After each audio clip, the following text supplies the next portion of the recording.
Greetings from Conversion Advantage, a elite Google Ads management agency.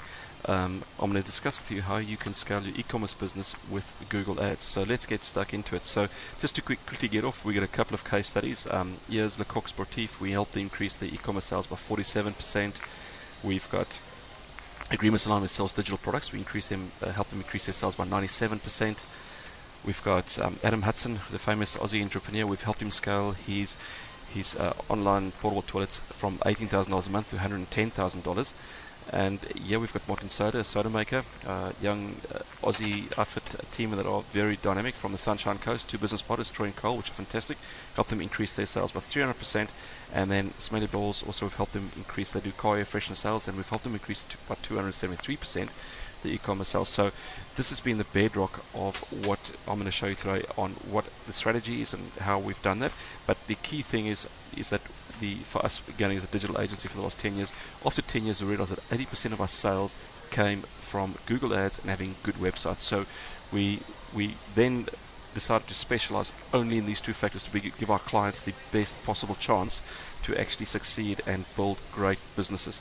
So that's what we've done. That's what some of the case studies that you've just seen. But to further elaborate on this point, why this is important, is that if you look at Harvey Norman, Good Guys, Bingley, Kogan, and this reflects all the traffic they get, you will see that the biggest amount of traffic comes from organic and paid search, so Google related traffic, and they've got direct traffic, but it is surprisingly it's not your social media channels.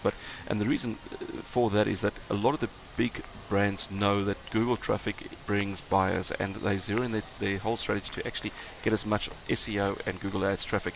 Here's Nike, Asics, Adidas, New Balance, and Puma, and you will see the same strategy there. If you look at organic and paid search, you'll see it drives a lot of the traffic for these big brands. There's a bit of social, and there's direct as well, obviously with brand recognition.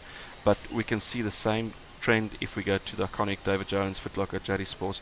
We can see organic and paid search brings a lot of their traffic. I would say almost 80%, 70 to 80% of their traffic. So what that means is that if you're going to build any business, you want to make sure that you are getting as much of Google traffic as you can. Obviously, SEO is sometimes a longer term strategy. Not everyone gets it right, and Google Ads allows us to obviously ring fence those buyers and go after them. So here's our 3-step Google Ads e-commerce sales blueprint that helps us to do what we do. So I will quickly explain what the blueprint is and how you can apply it to your business. But the first thing you want to think about is precision targeting. The reason this is so important is that the wrong keywords means that wrong targeting could mean cost you a lot of money, and it could mean that you don't actually generate the right cost per sale to actually make your business sustainable. So you want to get that right so you can reduce ad wastage. The second biggest factor you want to do is to outvalue your competitors. I cannot stress this out much. Businesses that are focusing on this are getting it right to outgrow much bigger competitors, because they're focusing on what value they can bring to the table that can put them in their own race instead of a commodity race. And we'll show you some of the strategies you can do there. But that generally what does, it gets higher conversion rates, but it allows you to get a higher average cost or higher average order value, and that's what that could potentially do for your business. The third part is to ensure that you're applying all the best conversion rate optimization strategies to give yourself the best chance to convert the traffic. So things like mobile page speed, exit offers, arrival offers, email follow-up, sequence chains, to make sure that the traffic you do bring to the site, you're giving the best chance to convert. So how this works is that we actually get a very it's a very detailed audit that we do around these 3 factors around precision targeting and outvaluing competitors and CRO strategies. We actually got 20 key factors that we do when we actually go through any business to ensure that they are applying all these 20 strategies. And generally what we find is that each business has different strengths and weaknesses, but if you can apply all 20, you're putting yourself in the 1% of the 1% of businesses that are doing really well and giving yourself the best chance to succeed. So what I'm going to share with you is some of these strategies so you can see how they can apply to your business. So there's about 3 or 4 strategies out of the 20, so you can see how this actually works. So the first thing you want to do is to select purchase intent keywords. This is vital. A lot of Google Ads campaigns either fail or succeed on this one factor. You've got the wrong keywords, you're going to get the wrong targeting, and you're going to end up paying a lot more for your advertising than you should. So if you look at this scenario, you can see that there's 3 major keywords. We're trying to sell joint venture agreement templates. And you can see the 2 keywords: joint venture agreement template South Africa, the South African contracts, and joint venture contract. But all 3 are really targeted keywords. But however, on the right hand side you'll see the ones highlighted red did not produce any conversions. They did not work. So the challenge you've got here is that if you're not eliminating keywords like that and then ring fencing the yellow ones that are working and trying to maximize your visibility and market share on those, you can sit in a situation that you're not doing precision targeting. Actually, it causes ad wastage. So what we generally do is that we do a lot of research in the space to make sure that that is one of the key things we focus on in the bedrock of our strategies. One way to fast track this is to actually look at analyze your competitor data to see which keywords are working for them. There's a great tool called SimilarWeb. You can have a look at that. You can see what landing pages they're using, how much they approximately are spending a month versus what you are spending, and there's some great golden nuggets there that you can bring back, and then you can inform your e-commerce Google Ads strategy to trial and test those strategies in combination with your own data to see what works and what doesn't work. The second biggest thing is to create high relevance keyword ads. So we find keyword ads that aren't infused with the main keywords that you are trying to get get across the line. Could be ads that don't get high click-through rates. In this scenario, you can see Google actually bolds out, look at this car insurance as an example, bolds out the keyword that somebody is searching for, and what you want to make sure is that you enrich your ads that they actually bold out, so you can actually get be in position number 4, and you could be potentially getting a high click-through in someone in position 1 because you got a very high relevant ad.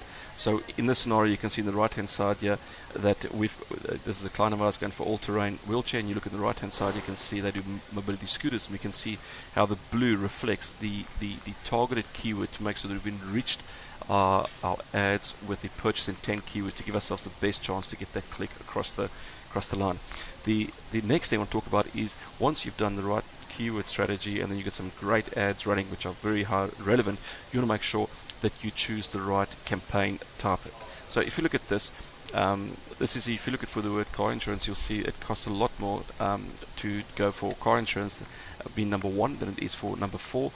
Being number 1 could cost you $35 for a single click. Now if you multiply that by 100, it can cost you at a 3% conversion rate, it could cost you $1,000 cost per sale, versus if you are number 4 and you're getting paying $11 cost per click, it could cost you $366 cost per sale. The key thing here is that what differentiates being number 1, number 4 is the bidding strategy that you put in place. Here's an example of a campaign where the Google recommendation kept coming back to spend more, and what happened was we did spend more, and then you could see the only thing that went up was the cost we ended up paying on Google and not our actually amount of sales that we were supposed to get. And generally what happens here is that with the wrong bidding strategy, what can happen is that you're not looking for the point diminishing return, because every campaign hits a point diminishing return. So you want to have a bidding strategy that sits below that point of diminishing return and know where to maximize it so you can get the best return to make your business sustainable and make it profitable. So now with Google, we've got some incredible ways we can actually go out there. We obviously had search, and now we've got YouTube, we've got all these different Google channels that we can expand our campaigns in. But the key thing to make sure that we sort of understand is that the lower relevant the ad is, the lower it will cost. The higher relevant the ad is, the higher it will cost. Now, if you look at this, it could be in a case where you're going after lower relevant targeting, which means you can be paying less for it, but it still makes business sense, because if you're paying $1 for a click instead of $10, it will affect what you are averaging out in your cost per sale. But the combination of the best strategy is to actually do a combination of both these strategies and to see where your brand is strong in, and then when you know where your brand strong is, that's when you know where to scale your campaigns. So that is really a big change that's happened recently, but all of these elements work together to be able to help you scale your business. The next pillar I want to talk about is outvaluing your competitors. So what we're seeing, especially with challenger brands going up with big renowned brands, is that you have to think about how do you put in offers that can outsmart your competitors. If we look at this example, if I'm buying Nike Force One for men, you can see there's two companies advertising here. The one is $60 more expensive than the other one, and it does not make sense to go in the one, but the one that is more expensive is helping the one that's cheaper to get more sales, in my opinion. And what we're trying to say here is that if you're not aware what the offers are against you, you could be losing a lot of money. And there's a lot of brands that don't know. And if we look at this, if you look at some of the examples that are out there, you will see that there are brands that are advertised. They don't know why their sales are down, but they're actually getting outvalued from their competitors. But it doesn't mean you have to be the cheapest. That's the good news. If we look at this as a premium sparkling water system by Motor Sparkling, and they've done a fantastic job to explain how they really portray what value you're going to get, even with the price points that they are charging. And you can see how they break up their packaging, and they can show why you're paying more, how their value distinguishes them from their competitors in the market. And the big thing that we want to think about here is that there's a great book called Red Ocean, Blue Ocean, is that the more unique and different you make your offer, you stand a better chance to put yourself out of commodity lane and into creating something that's ideal for your customer. If we look at someone like Russell Brunson, he's fantastic.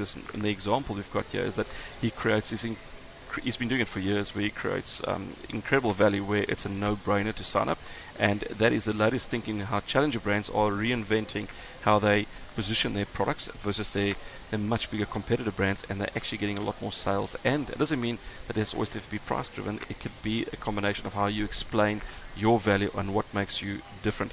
The global thought leader on this at the moment is a guy called Alex Hormozi, and if you haven't heard of him, it's a great guy to look up. Go look at his stuff. His education is fantastic, and you can see how he actually has got a great way to teach you how to actually think about this as a practice, and how you can create unique offers that people will be stupid to say no to.